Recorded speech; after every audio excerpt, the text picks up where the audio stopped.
Flinchbaugh, and this is another episode of People Solve Problems podcast. I am going back to a solo podcast just for one episode. So I've done this once before, doing it again.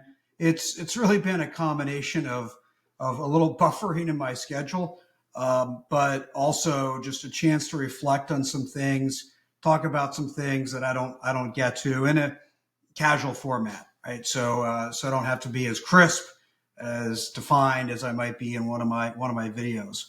So a bunch of things I want to share today.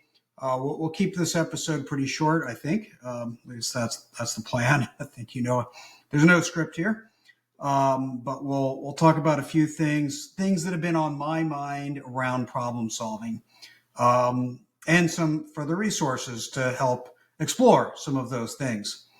As for anybody that's read People Solve Problems, not only was I meant to be tool agnostic, meaning I don't care what tool you use, I also really wanted to be beyond the tools. I wanted to go, think about all the problem solving that happens outside of using the tools, either because people don't have access to them, they haven't learned them, they don't think they have the time, whatever that might be. But also all the problem solving that happens beyond it, even if you have all those tools. Nobody pulls out an A3 or whatever tool they prefer for every problem they solve, because we're honestly, if you include troubleshooting in the scope of problem solving, we're doing this all day, right? We're doing this every day. And so problem solving is essential, critical, high volume in terms of what we do every day. So a lot of the topics I start exploring more continue down that path, not what happens in the confines of a tool, but over top of it, underneath it, or beyond it, from that standpoint. So the first thing I'd like to just share and mention, I did a video on this on YouTube, and we'll link to it in the show notes, but just about a mistake leaders make often in affecting the problem-solving culture they do. And this has always been a pet peeve of mine, but I will, whether it's problem solving or other things, I'd have leaders talk to me about their role modeling of lean. And they're like, I'm thinking lean all the time. It's in there. It's a part of my thought process. The problem is nobody can see it. And as a quote I've loved to use over the years is that you can't be a role model if nobody sees you do it. And that applies to good problem solving behaviors too. So, we'll see leaders, whether they do use tools and methods or not, whether they write stuff down or they don't. What other people see is just the output of it. They just see, the person went away, magic happened, and their brilliance shone through, and they made a decision, solved the problem, came up with an answer. And so that's what people see, and therefore that's what people want to emulate. And so that's a massive mistake, in my opinion. Because we want people, not only do we need people to do the work in order to learn, in order to progress, in order to be coached, etc., but also to collaborate, right? So showing your work or making the work visible is essential for collaboration. You can't just be brain to brain at that point. And so that's one part. The second part is that, writing stuff down is fundamentally more effective, right? Just because it engages more of our brain. It engages parts of our brain that are not engaged when we're not writing it down. Also, those that aren't engaged when we're not talking it out, right? When we're not thinking out loud, which is also valuable. And so that's sort of the second part, writing stuff down. People will take problems that they have and they will get stuck. They'll be stuck in their head. They're thinking through stuff. It's not going anywhere. Progress isn't being made. Just start writing it down. Just start. That's all you need to do. I don't care if it's on a whiteboard, piece of paper. My super note is what I often do. Hey, this thing's been rattling around in my head for a few weeks. Start writing it down. It changes how you think about it. That's why journaling has been so effective for centuries, because writing it down changes how we think. So, so there's value for everybody, right? And so not only should leaders be writing their problem solving down more often, they should be thinking through stuff on paper as well as out loud when they can. And this, I understand not everything can be said out loud in certain rooms, and not everything should be written down. But the point is that when people think that everything happened between the sticks, right, between the ears, everything happened in there, and it was just insight and genius and intuition that led to the genius, instead of rigor and analytics and thought process and frameworks, right? Then that's what they want to emulate. They want to take the fast, easy path and just be brilliant, right? Just have insights, just the light bulb goes off and off they go. And so this is a huge detriment to a good problem solving culture if the leaders can't show their work, right? If they can't show how they got there. Now, some problems you can't show it live, right? You can't show it while you're going through it. If you're thinking about a major org change and you're thinking about it for a year, you're not going to show your work the whole way through that process. That's just going to create so much angst, you don't know what to do with it. But at the end, you can explain how you came to the conclusion. You can explain your work. You can explain your process. You can maybe even show your work, right? And explain, hey, I looked at 5 different design parameters. I considered these options. Here's some of the criteria I used to make the decision I made. These were the second order consequences I was worried about. Whatever you can do to add, to illustrate how you're approaching your problem solving and your decision making does a tremendous job for the culture itself.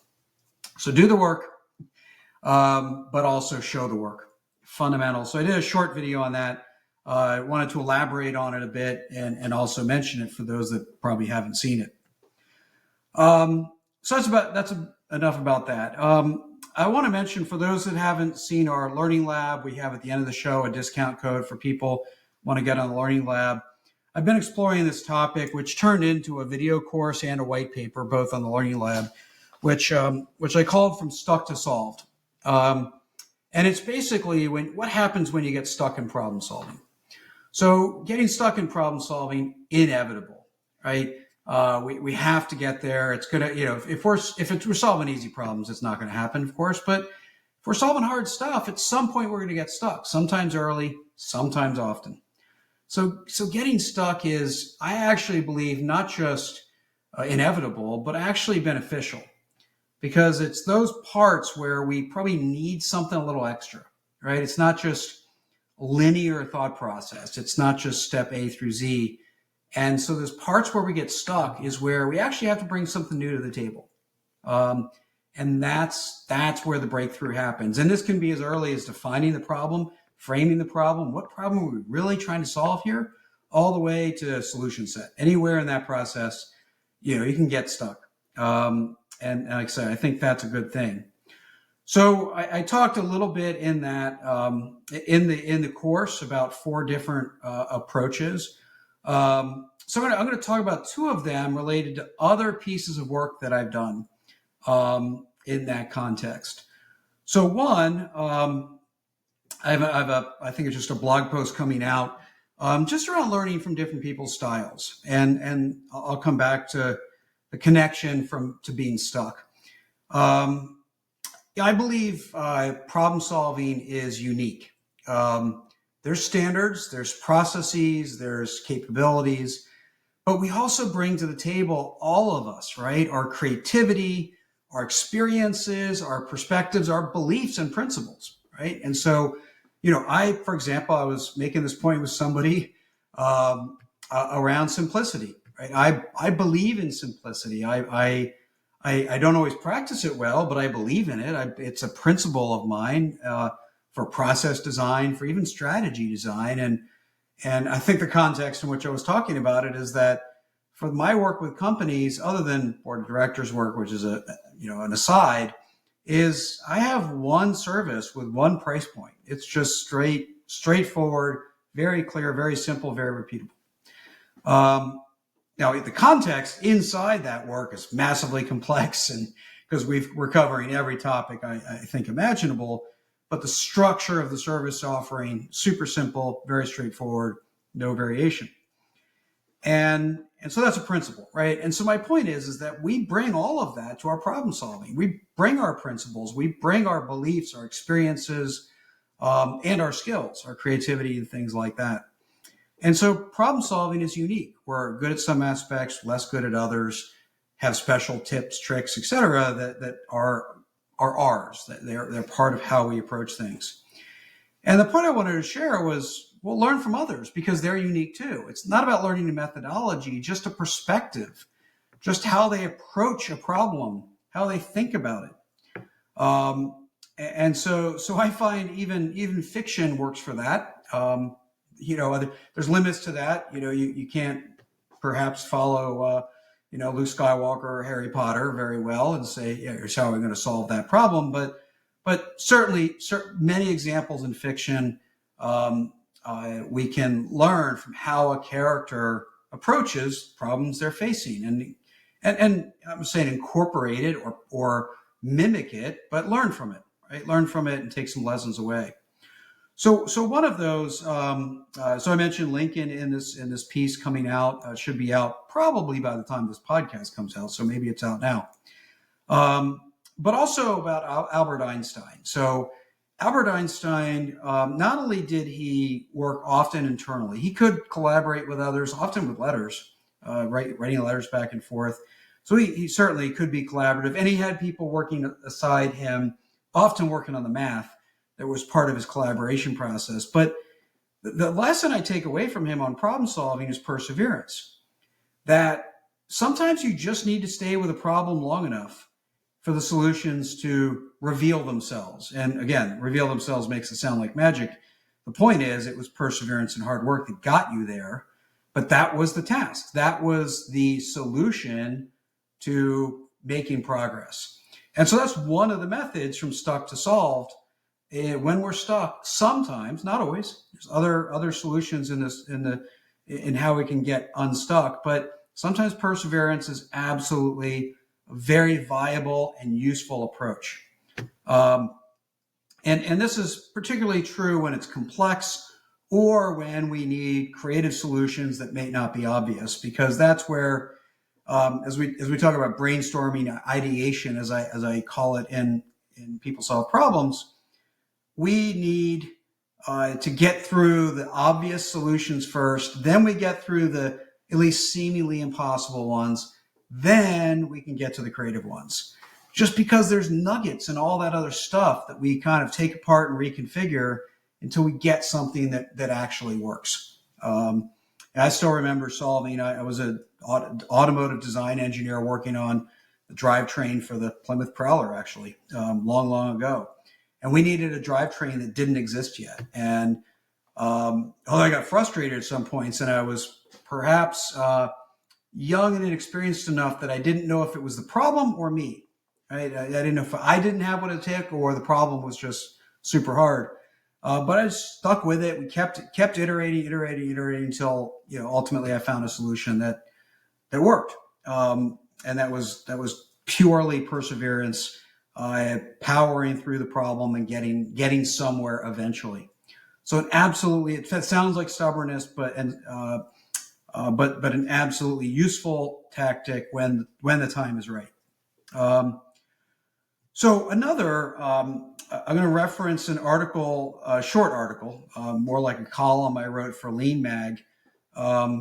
Something, I think the title was "Be Careful Over Standardizing or Being Too Dependent on Standardization of Your Problem Solving." I believe organizations should have a standard tool set for problem solving. But when we over rely on that, some bad things happen, right? And we get too rigid, we get on autopilot. And this is one of the other techniques of when we're stuck, is that we're often in the middle of the problem solving approach that we're most familiar with. And because of that, everything feels familiar. Everything feels comfortable. We're not really challenged, even though we haven't solved a problem. We're not challenged by the method. We're not inspired. We're not, on the edge of our seat or on our toes, essentially. And so pick a different tool. Try a tool that might not be the first time you've used it. Maybe it is, but you're just going to try a different approach, a different methodology to work on that problem. And so for anybody that's ever, most of my listeners, I'm sure, drive on the right-hand side of the road, but you visit a country and you get a rental car, you're driving on the left-hand side of the road. You are uncomfortable, but also very curious and very observant because it's not comfortable, right? And that's kind of the idea behind pick a different method. Not because the method will work better, although sometimes that's true, right? I do think there's benefit from competency, meaning, yeah, I've used this method 1,000 times, so I'm competent at it. I'm not competent at this other method. So that's a fair trade-off to stick with the approach. But hey, we'll submit, we're stuck. So the approach isn't working. Pick up a different tool, a different method, a different process. And it's like driving on the other side of the road. We become more observant about how we're approaching problem solving because it's not comfortable. It's not autopilot. And that can sometimes unlock whatever had us locked up as we move forward. So not only is that another method, but it ties to the article I wrote around standardization in problem solving itself. So these are just some of the things. Obviously, that we kind of go in and out of using tools as we talk about problem solving, but that's kind of the point. That's how I like to explore problem solving, decision making, strategic thinking. They're all cousins or brothers of each other, or just the same thing, just wrapped in different clothes. And so these are the hard problems that we face every day in our problem solving. And I like to explore how we can get better at them and incorporate them as mindsets, capabilities, beliefs, practices, habits, behaviors in our everyday problem solving life. So I hope you appreciate this episode. I love some feedback from you all. Would you like me to do some of these little reflection tours or study tours, I guess, more frequently, less frequently, never again? I'm all ears. This whole podcast, even though we're well into it at this point, is all an experiment. I'm not going away from the interviews, conversations that I have. It's honestly the main reason I do it is to have really interesting conversations with really interesting people. And so I very selfishly, it's kind of what I'm doing, and just happen to be able to hit record and share it with all of you as well. So feedback's welcome. Until next time, be safe, be well, and good luck solving your next problem. Are you a leader looking to level up your skills? Discover the J. Flinch Learning Lab, your gateway to insightful video courses on culture change, management systems, problem solving, and much more. Immerse yourself into content created by me and transform your leadership approach. Ready to grow? Visit jflinch.com/learning lab and use code PODCAST for an exclusive 30% discount. Invest in your leadership journey today.